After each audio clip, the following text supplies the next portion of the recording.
நிறைய அதிசயம் இருக்கிறது. அப்ப அதிசயம் என்பது என்ன இவங்க விளங்கல.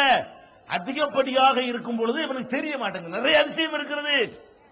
அல்லாஹ்வுடைய ஒவ்வொரு ஒரு எறும்பு அதிசயம் இல்ல, அதெல்லாம் விட்டு தள்ளுங்க.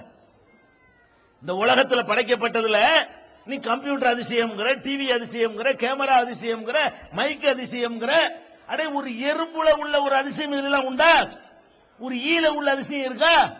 அது எவ்வளவு சின்னஞ்சிறிய அற்பத்திலும் அற்பமான ஒரு ஜந்து. அது என்ன செய்யுது? அதுவாக போகிறது, அதுவாக சாப்பிடுகிறது, அதுவாக இயங்குகிறது, அதுவாக இறை தேடுகிறது, அதுவாக வாழ்கிறது, அதுவாக குடும்ப வாழ்க்கையில ஈடுபடுகிறது, அதுவாக இனப்பெருக்கம் செய்கிறது. உன் மைக்கு பொண்டாட்டி உண்டா? டேய், நீ கண்டுபிடிச்ச அந்த மைக்கு புள்ள பெருமா? புள்ள பெருமா வியாபாரம் பண்ண இயலுமா? நீ கண்டுபிடிச்ச டிவி குட்டி போடுமா? இறைவன் படைத்த அனைத்துமே மற்றொன்றை உற்பத்தி செய்த அது அதிசயம். எந்த பொருளை நீ உண்டாக்குனாலும் சரி, இன்னொன்னு வேணும்னா இன்னொன்னு தான் உண்டாக்கணும். இதை வாங்கிட்டேன், இன்னொன்னு வேணும், இல்ல இதே போதும் 6 மாசத்துல குட்டி போடணும், அப்புறம் அப்படின்னு சொல்லுவியா நீ? வீட்டுக்கு 2 டிவி தேவைப்படுது, 2 டிவி தான் 2 தான் நீ வாங்கணும். ஒன்னு வாங்கிட்டு போய் குட்டி போட வைக்க முடியுமா? நீ படைச்ச அந்த போடியும் ஒண்ணுதான், இன்னொன்னு வேணும்னா என்ன செய்யணும்? இன்னொன்னு செய்யணும். இறைவன் என்ன பண்றான் தெரியுமா? அதிசயம் எது? அடே, கடவுள் படைச்ச எல்லாமே அது போகும் பொழுது தன்னுடைய வாரிசுகளை விட்டுட்டு போகுது. உயிரற்றது நினைக்கிற மரம் கூட அதனுடைய விதைகளை வெளியே போட்டுட்டு போகுது. ஒரு வேப்ப மரத்திலிருந்து கிடைக்கிற விதையிலிருந்து ஆயிரக்கணக்கான வேப்ப மரங்கள், ஒரு புளிய மர கொட்டையிலிருந்து வரக்கூடிய நூற்றுக்கணக்கான புளிய மரங்கள், இப்படி ஒன்று உற்பத்தி செஞ்சுட்டு போகிறது, அல்லது உற்பத்தி பண்ணுவதற்குரிய விதையை பூமிக்கு தந்து விட்டு போகிறது. இது மாதிரி நீ ஏதாவது பண்ணிருக்க? இது அதிசயமா இல்ல? இது ஒரு ஆச்சரியமா இல்ல? ஒரு சின்ன ஆலமரத்து விதை நீங்கள் பார்த்திருக்கிறீர்களா? ஆலமரத்து விதை எவ்வளவு பெருசா இருக்கு? கடுகு இருக்குல்ல, அதுல ஒரு 100 தான் ஆலமரத்து விதை, சின்னதா இருக்கும். ஆலமரத்தினுடைய விதை அந்த ஆலமரத்தினுடைய காய்க்குள்ள கனிக்குள்ள பாத்தீங்கன்னா 1,00,000 விதை உள்ள இருக்கும். அவ்வளவு மைக்ரோ சைஸ்ல இருக்கக்கூடியதான் ஆலமரத்து விதை. அந்த ஒரு விதைக்குள்ளேதான் இவ்வளவு பிரம்மாண்டமான 1000 பேருக்கு நிழல் தரக்கூடிய மரம் அதுக்குள்ளதான் இருந்தது. இந்த இலைகள் அதுக்குள்ளதான் இருந்தது. இந்த விழுதுகள் அதுக்குள்ளதான் இருந்தது. எல்லாத்தையும் அதுக்குள்ள ஜிப் பண்ணி வச்சிருக்கிறான். அது அதிசயம் இல்ல? இந்த சின்ன விதைக்குள்ள என்ன இருக்குது? அந்த விதையத்தான் நீ போடுற. அந்த விதையை போட்ட உடனே அந்த மரம் முளைக்கிறது.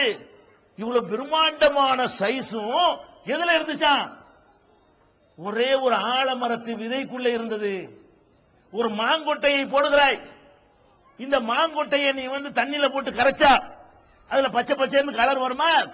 வராது. இந்த மாங்கொட்டையை தண்ணியில போட்டு கரைச்சு குடிச்சு பார்த்தா பயங்கரமா இனிக்குமா? இனிக்காது. ஆனால் இனிக்காத இந்த மாங்கொட்டையை நீ மண்ணிலே புதைக்கிறாய்.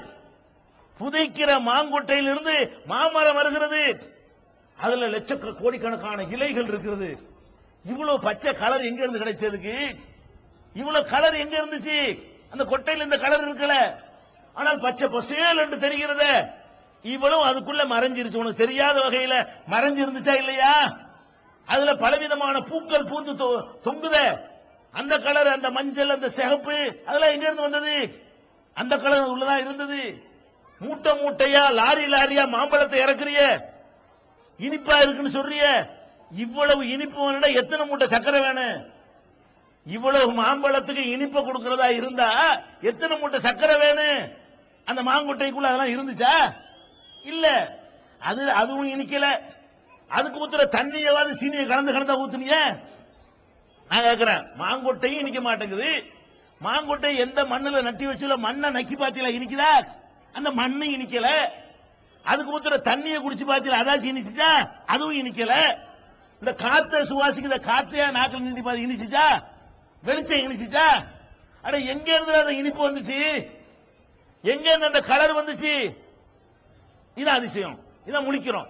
இதுக்குள்ள முட்டா, இந்த மாங்கொட்டைகளை முட்டா, இந்த புளியங்கொட்டையில உழவா, இந்த வேப்பங்கொட்டையில உழவா, இந்த நெல்லுக்குள்ள உழவா, இதான் அதிசயம். அதற்குள்ளே மறைத்து வைத்து அப்படி பெருமா சோத்தை திண்டு போயிடக்கூடாது. சோத்தை வச்சு சிந்திக்கணும். இந்த அரிசி உருவாவதற்கு எப்படி உருவானது? ஒரே ஒரு நெல்லத்தான போட்டோம். மண்ணுக்குள்ள புதைச்சார மண்ணே அதிசயம். இந்த மண்ணை இந்த தானியங்கள் ஜெயிக்கிறதே அதுவே அதிசயம் இல்லையா? இந்த மண்ணுக்குள்ள இந்த கைக்குட்டையை போடுவோம், புதைச்சு வைப்போம், ஒரு மாசம் கழிச்சு எடுப்போம், இருக்குமா? இருக்காது. மண்ணுக்குள்ள இந்த கைக்குட்டையை புதைச்சு வச்சு ஒரு மாசம் கழிச்சு தோண்டி எடுத்தா இதுவும் மண்ணு ஆகிருக்கும். மண்ணுடைய தன்மை என்ன? நம்ம அப்பம் பாட்டுலாம் புதைக்கிறாங்களே, தோண்டி பாருங்களேன், உள்ளக இருப்பாரா?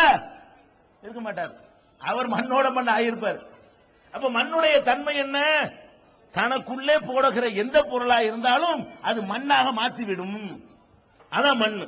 உள்ளக்க எதை கொண்டை போட்டாலும் சரி, ஒரு இரும்ப புதைச்சு வச்சாலும் சரி, இரும்ப துரு பிடிக்க வச்சு அதை ஒண்ணும் இல்லாம ஆக்கி பவுடர் ஆக்கி அதுவும் மண்ணாக்கிவிடும். மண்ணுடைய தன்மை என்னவென்றால் எல்லாத்தையும் தன் இனமாக மாற்றிவிடும். ஆனா நெல்ல போடுற நெல்லு அது மண்ணை ஜெயிக்குது. முடியுமா என்னை மாத்திடுவியா பாப்பமா அப்படின்னு சொல்லி ஜெயிச்சு அதை கிழிச்சுக்கிட்டு வெளியே வந்து அதுல இருந்து சத்துக்களை உறிஞ்சி ஒண்ணுக்கு 70 நெல் வருது. நீ ஒரு நெல் அழிஞ்சு போகணும். அதை மிகைச்சு ஜெயிக்குதா இல்லையா? இந்த ஜெயிக்கிற புரோகிராம் அதுக்குள்ள இருக்குதே, இது அதிசயம். எதுக்கு நான் இதை சொல்றேன்னு கேட்டா, அதிசயம் அதிசயம் சொல்லி பொய்களையும் பிராடுகளையும் அதிசயம் என்று சொல்லி கடவுளை புரிந்து கொள்ளாமல் மக்கள் திசை மாறி சென்று கொண்டிருக்கிறார்கள். நீங்கள் சிந்தித்து பார்த்தால் சூரியன் அதிசயம், சந்திரன் அதிசயம், இந்த அண்டவெளி அண்ட சராசரங்கள் அதிசயம், ஒவ்வொரு கோள்களும் அதிசயம், காற்று அதிசயம், பெய்கிற மழை அதிசயம், நிலத்தடி நீர் அதிசயம், எல்லா அதிசயம். பூமிக்குள்ள நீர் இருக்குது, அதெல்லாம் அதிசயம் இல்லையா? பூமி கணத்துல தண்ணி இருக்குது, என்னங்கிறீங்க? உள்ளேயும் தண்ணி இருக்குது. நம்முடைய சிறுநீர், நம்ம குளிச்ச தண்ணி, நம்ம யூஸ் பண்ண தண்ணி, அதையெல்லாம் கீழே பில்டர் பண்ணி தான் பூமிக்குள்ள திருப்பி வருது. உங்களுக்கு அவ்வளவு பெரியது. அங்கிருந்து கொட்டுத வானத்திலிருந்து, அதெல்லாம் என்ன? எங்கிருந்து கொட்டுது? இங்கிருந்து எடுத்துட்டு போறதுதான். எதை எடுத்துட்டு போகுது? கடல் தண்ணி எடுத்துட்டு போகும், குள தண்ணி எடுத்துட்டு போகும், கூவத்திலையும் எடுத்துட்டு போகும். எது? சூரியன் வந்து கடல்ல எடுத்துட்டு போகுது, குளத்துல எடுக்குது, பிளஸ் கூவத்துல எடுக்குதுல, கூவத்துல இருந்து அப்படி எடுக்குது. எதை மட்டும் எடுக்குது? கடல்ல தண்ணி எடுக்குது. உப்ப நீ வச்சுக்க, சுத்தமான தண்ணியை மட்டும் நம்ம கிட்ட கொடு அப்படின்னு வாங்கிட்டு போகுது. கம்மாயில எடுக்குது, செக்கச்சவேர்னு கம்மாய் தண்ணி, அதுல இருந்து எடுக்குது. கலரை நீ வச்சுக்க, கண்ணாடி மாதிரி தண்ணியை மட்டும் எனக்கு தா. மேல கொண்டு சூரியன் என்ன செய்யுது? நீராவியாக அப்படியே ஆவியாக மாத்தி மேல கொண்டை வச்சு சேர்த்து வச்சுக்கிட்டு போல புரண்டு கொட்டுது. உப்ப காணாம். கடல்ல இருந்து தான் எடுக்குது, ஆனா உப்பு இல்ல. கம்மாயில இருந்தா எடுக்குது, கலர் இல்ல. இதுலடா அதிசயம். இது அதிசயம் இல்லையா? எங்க இருந்து எடுக்குது? அப்படியே பில்டர் பண்ணி தூக்கிட்டு போறதா இல்ல? என்ன அதிசயம் இல்ல? இந்த உலகத்தில் அனைத்தும் அதிசயம். கடவுள் படைத்த அனைத்தும் ஒவ்வொரு அணுவிலும் அதிசயம் இருக்கிறது. ஒவ்வொரு பிரம்மாண்டமான பொருள்களிலும் அதிசயம் இருக்கிறது. நம்ம உடம்பில் உள்ள ஒரு சின்ன ஒரு சதை துண்டை எடுத்துக்கொண்டால் அதை டெஸ்டுக்கு விட்டீங்கன்னா அதுக்குள்ள இருக்க அவ்வளவு அதிசயம். அப்ப இந்த மாதிரியான அதிசயங்களை அல்லாஹ் குர்ஆன்ல சொல்லி காட்டுகிறான். சிந்திக்கக்கூடிய மக்களுக்கு இந்த பூமியிலே ஏராளமான அதிசயங்கள் இருக்கின்றன. குர்ஆன் சொல்லுது, எங்கடா போய் தேடுறீங்க அதிசயத்தை? நீங்களே உன்னை தயாரிச்சுக்கிட்டு அதிசயம்ங்கிறீங்களா? நீங்களா ஒரு கட்டடத்தை கட்டி வச்சுக்கிட்டு அதிசயம்ங்கிறீங்களா? நீங்களா ஒரு சவத்தை எழுப்பிக்கிட்டு அதிசயம்ங்கிறீங்களா? அப்படி நாம் படைச்சு விட்டுக்கிறோம் பாரு, அங்க இருக்கிற அதிசயம். எதுல அதிசயம் இல்ல சொல்லு பாப்போம். அல்லாஹ் படைச்சிருக்கிற பொருள்ல எது அதிசயம் இல்ல? அதிசயம் தாறுமாறா இருக்கிறதுனால இவன் சிந்திக்க மாட்டேங்கிறான். எதனால சிந்திக்க மாட்டேங்கிறான்? கணக்கு வழக்கு இல்லாம கிடக்குதுல. அதனால அதிசயத்தை அதிசயம் இல்லைன்னு ஆக்கிவிட்டான். அதிசயம் இல்லாத அதிசயம் உனக்கு தெரிகிறது. அதனால அதிசயத்தை நீங்கள் பார்ப்பதாக இருந்தால் இப்படி சிந்தித்து பார்த்து ஒரு சரியான பாதைக்கு நீங்கள் செல்ல முடியும். அதையெல்லாம் விட